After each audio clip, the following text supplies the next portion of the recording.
Hello, everybody. Father William Weary. I made the 36 Men's Cursillo in Genoa in 1984. I sat at the St. John's de Curia. I'm pastor of Sacred Heart of Jesus Church in Lewistown and St. Jude Thaddeus Church, Mifflintown, and very happy to be here with you speaking about the role of the spiritual advisor and the royos that the spiritual advisor gives on the weekend. I have just gone through 10 hours of workshop training on this. So that was a God-coordinated thing that I would give this talk and be on Zoom, 2 separate Tuesdays, a big Zoom meeting with spiritual advisors around the country, about 25 of us, and National Secretariat gave us these training sessions. So a lot of my study that I did was really resonated with what they said. Fundamental Ideas 3 says that the spiritual director or spiritual advisor, quote, fulfills his mission as a minister of word and sacrament. He is responsible for ensuring the doctrinal soundness of the message that is proclaimed in communion with the magisterium of the church. He must understand the mentality of the Cursillo movement and know the objective and techniques of the Cursillo. He is to be a priest, deacon, or of course bishop. We're very blessed to have our bishop involved in the weekends. It can also be a religious sister or brother, and he is to be present in friendship to the Cursillistas. And I want to present a holistic picture, because as with everything in Cursillo, it's pre-Cursillo, the Cursillo weekend, and post-Cursillo, and the spiritual advisors are to be involved in all three areas very much. On the weekend, the presence of the spiritual advisor is so important. Of course, we celebrate the Mass, we offer confessions, we do the spiritual meditations and the spiritual royos, and we interact with the team and the new Cursillistas.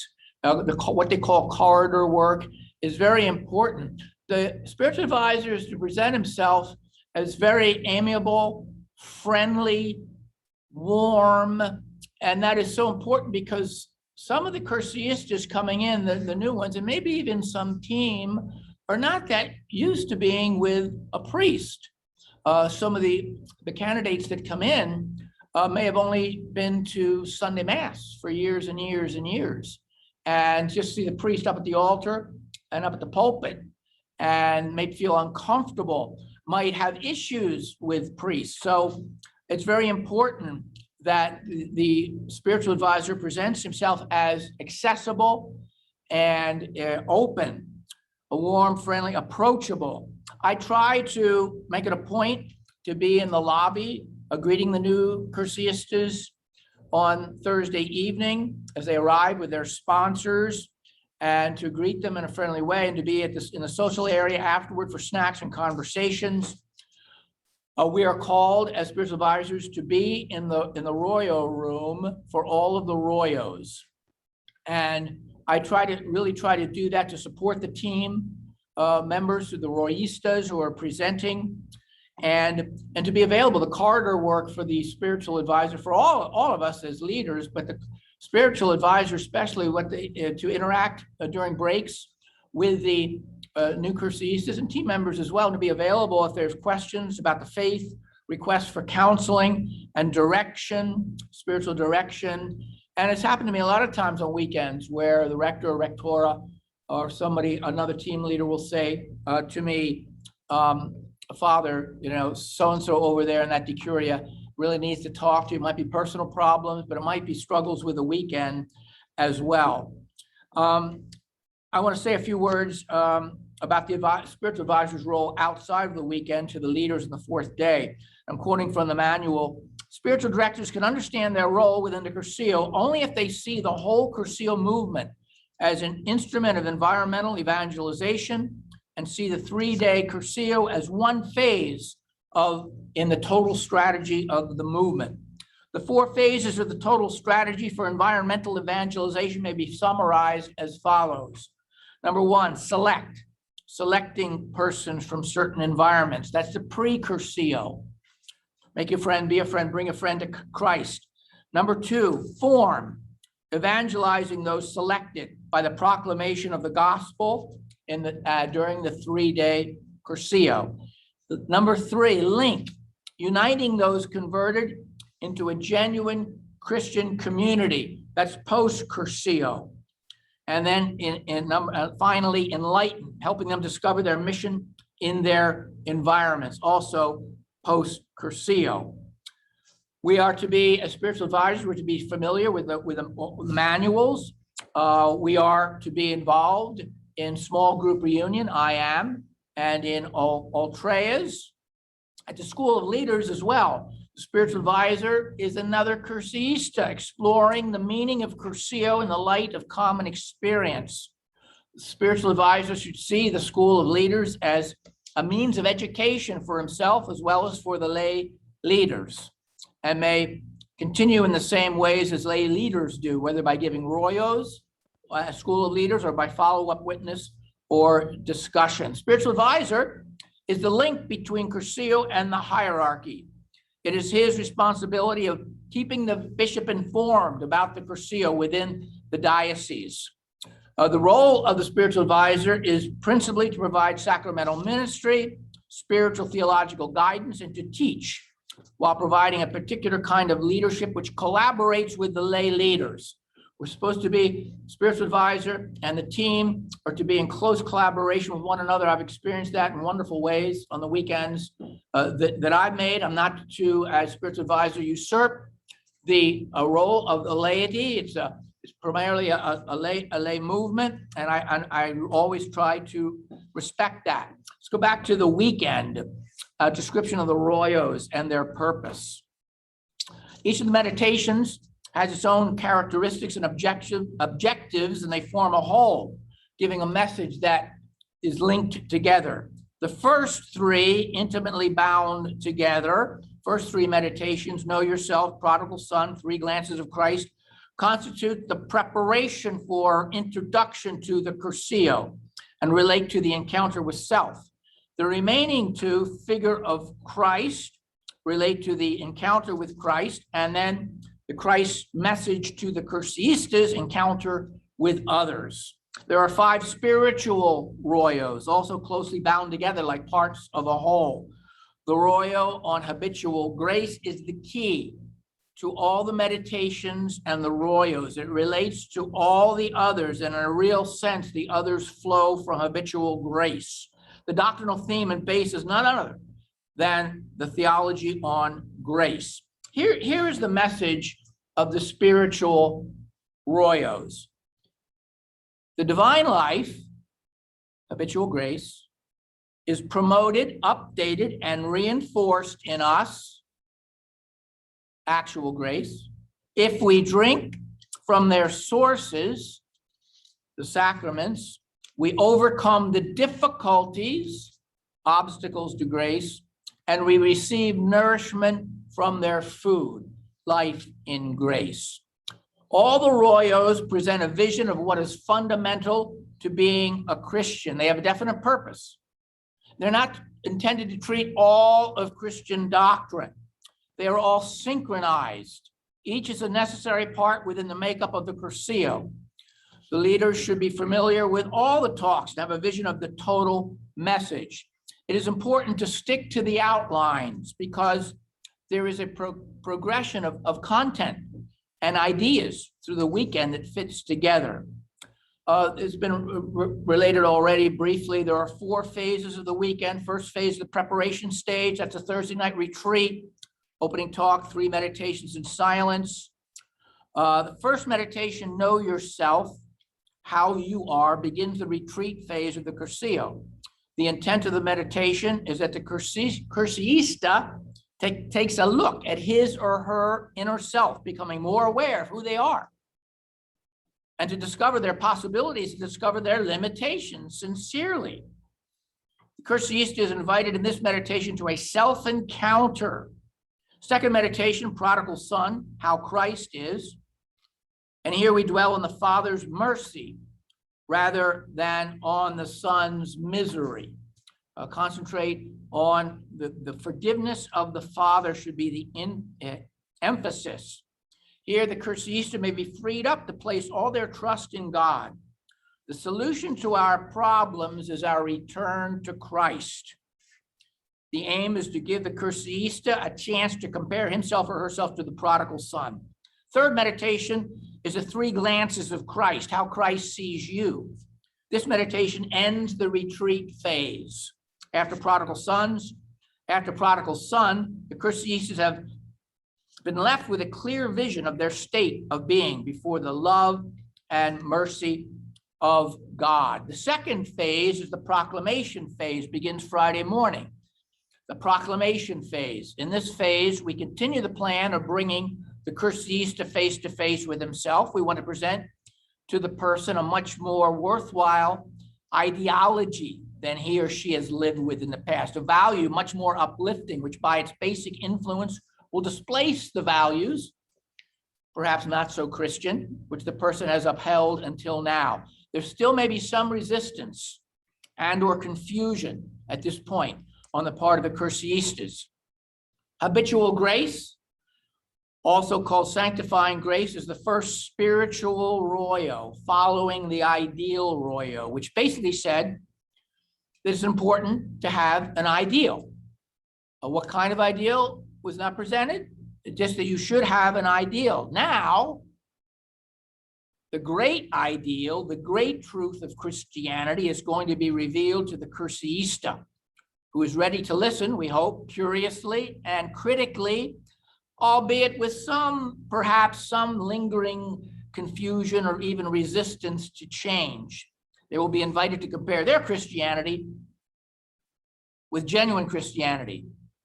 There is no attempt here to present an entire treatise on grace, but to show habitual grace is a central truth toward which the doctrine of actual grace in the sacraments should be directed. Actual grace is the next spiritual royo. This brings the habitual grace royo, maybe a little hard to grasp for some, down to earth, into action. I always point out first three letters, ACT, act. Here, we hope to soften any unwillingness to surrender to grace and to bring to the mind of the Curseista the possibility of achieving the ideal presented, of overcoming obstacles and sanctifying the whole life of the Christian. He or she begins to see the Cursillo as a network of actual graces. They see that not only must we be children of God, habitual grace, but we must live and act like children of God, actual grace. These royos should not be classroom presentations or lectures or even homilies, but pleasant, informal, warm-toned presentation. Personal witness on the part of the spiritual advisor here is very important, as well as struggles and failures. Third phase is the conversion phase, and here the Curseista should be asking, how can I give my life to this ideal of grace? How can I focus my life on authentic and apostolic Christianity? This begins with the fourth meditation entitled The Person of Christ, how you should see Christ. Presented here is an approachable Christ, real, living, personal, not a Christ far off historical memories, cold and unreachable. No, one who is capable of awakening in the soul a high degree of self-surrender. Next comes the sacraments royo, very compatible with the previous meditation.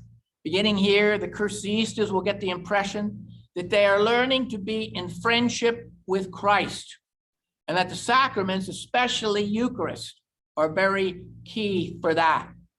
This is one of the more theological royos. Spiritual advisors love the sacraments royo.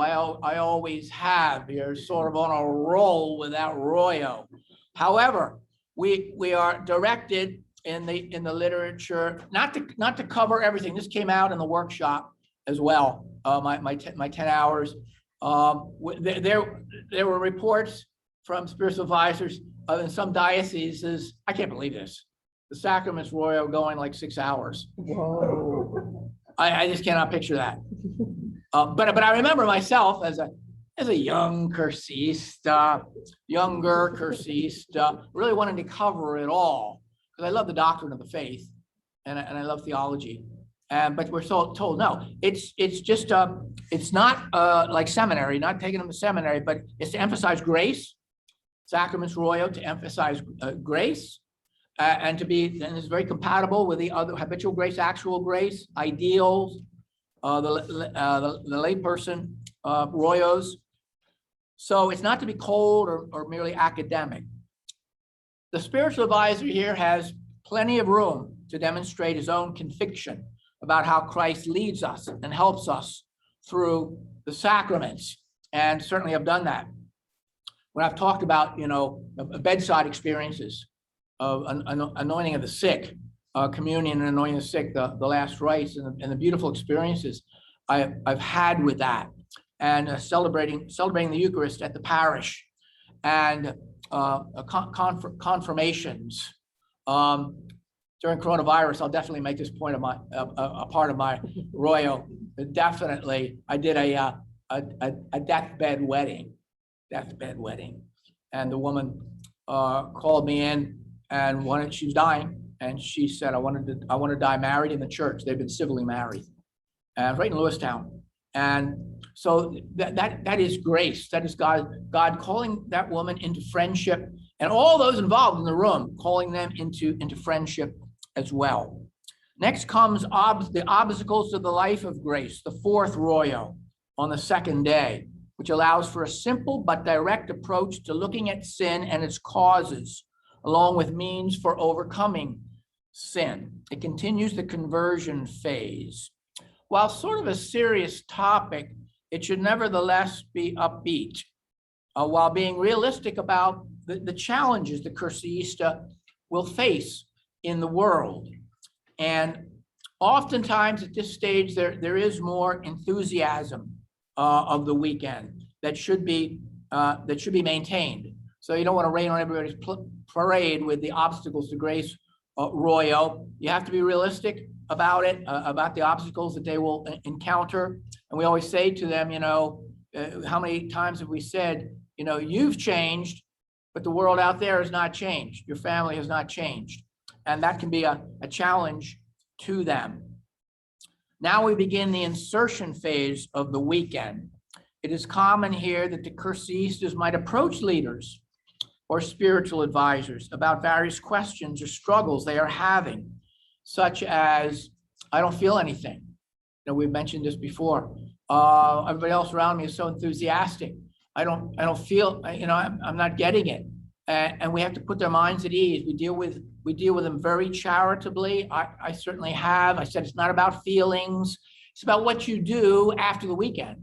That's what the most important thing is, what you do after the weekend. But there will be various questions, struggles they are having. How am I going to share this with my people at home, with my environment? Or how am I going to face my family with my newfound faith? Spiritual advisors should treat all such inquiries with great charity. Remind the Cursista what is important, not feelings here and now, but what you do with the Cursillo once out in the world. The fifth meditation for the weekend is presented now. Christ's message to the Cursistas, how Christ loves you. This is the call to the apostolate. The greatness of Christ's love is such that in spite of all the unfaithfulness and sin in our lives, not only does he grant us his friendship, habitual grace, but he places in the Cursista's hands the treasure of his redeeming love so that he may make it bear fruit to others.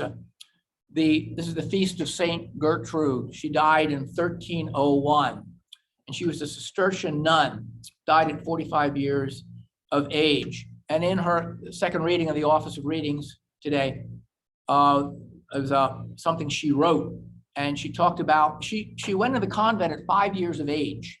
She was, I don't know if orphaned, And she said, I was so selfish. I was so terrible.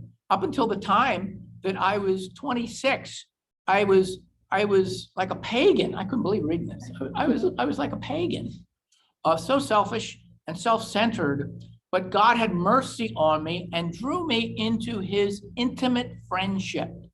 That's what she said from the 14th century. That's what Cursillo does. Make a friend, be a friend, bring a friend to Christ, to bring the Cursillos into intimate friendship with God through Jesus Christ and intimate friendship with one another. That's the greatness of Christ's love. Now, the last spiritual royo is given, life in grace, with an emphasis on the Cursillistas developing a solid life of piety, study, and action. This one mostly emphasizes piety, the life in grace. The relationship of this to habitual grace should be reviewed, because habitual grace is at the center of everything. The service sheet is distributed at this time, and spiritual advisors can help Cursillistas in deciding what their commitments will be like. My experience as spiritual advisor, both for the movement and on the weekends, has been fabulous. It's been a real affirmation of my priesthood. And during the weekend, it's so wonderful working with the team, and we talk about how the Cursillistas are doing and what stage are they at of enthusiasm or lack thereof, and we reach out to those at the decurias, and the spiritual advisor is part of the team and really in solidarity with the lay leaders, and I just love that. And we're going to keep on keeping on. I think that I love you people. This movement is just fabulous. It is great. And being spiritual advisor in pre-Cursillo and post-Cursillo is so important. I really enjoy my small group reunion. And it's paradoxical, spiritual advisor is sort of paradoxical, because I'm one of you, but at the same time I'm a priest, and that dynamic has to continue to be carried out. De Coloris. De Coloris.